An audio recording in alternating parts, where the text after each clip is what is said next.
शाबाश, हम डोराल के बजाय यहीं ये कर सकते हैं। हम डोराल जा रहे हैं, आप में से कई मेरे साथ हैं। सब कुछ बहुत अच्छा चल रहा है, खासकर ईरान के मामले में। वे फिर से समझौता करना चाहते हैं।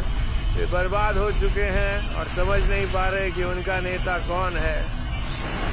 उन्हें नहीं पता कि उनका नेता कौन है, क्योंकि उनका नेता जा चुका है। उनका पूर्व नेता वापस आ गया है। खैर, देखते हैं जल्दी से कोई सवाल। क्या आपने अभी सामने आया नया 14 सूत्रीय प्रस्ताव? कौन सा वाला है? वह नया 14 सूत्रीय प्रस्ताव जिसे ईरान ने कथित तौर पर नहीं, मैंने अभी तक नहीं किया है। मैं इसे अभी यहीं देख रहा हूँ। मैं आपको बाद में विस्तार से बताऊंगा, लेकिन राष्ट्रपति जी, कल आपने ईरान से समझौते को नकारा था, क्या अब भी? मुझे इसकी जरूरत नहीं। मैंने ऐसा नहीं कहा। मैंने कहा था अभी गए तो उन्हें फिर बनाने में 20 साल लगेंगे। हम नहीं जा रहे। हम इसे ऐसे करेंगे कि 2-5 साल में किसी को वापस ना आना पड़े।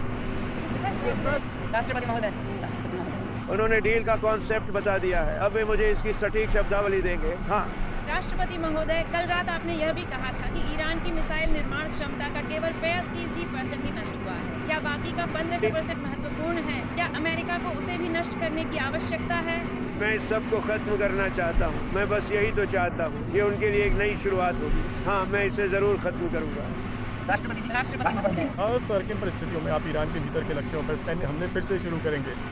मैं ऐसा नहीं कहना चाहता। मैं ये किसी रिपोर्टर से नहीं कह सकता। अगर वे बदतमीजी या कुछ गलत करते हैं तो अभी के लिए देखते हैं। फिलहाल इसे ठंडे बस्ते में डाल देते हैं। ये मुमकिन है, बिल्कुल।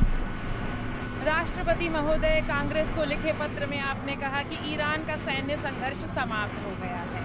ये आप कैसे कह सकते हैं जबकि नौसैनिक नाकेबंदी अब भी जारी है?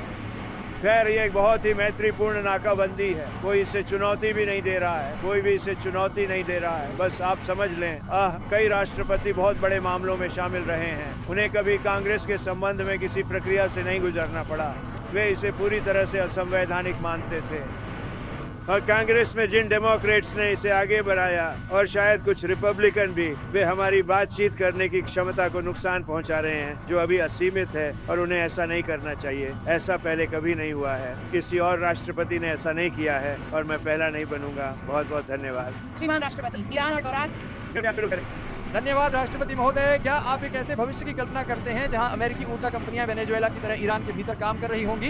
बिल्कुल हो सकता है। देखिए, टेक्सास और लुइसियाना की ओर बहुत सारे जहाज आ रहे हैं। जहाजों की कतार लगी है। सैटेलाइट देखा होगा आपने। हमारे पास बड़े बड़े जहाजों की कतार है। 2 मिलियन बैरल लेकर आ रहे हैं। सचमुच सैकड़ों जहाज टेक्सास के लिए कतार में हैं। उन्होंने शुरुआत कर दी है।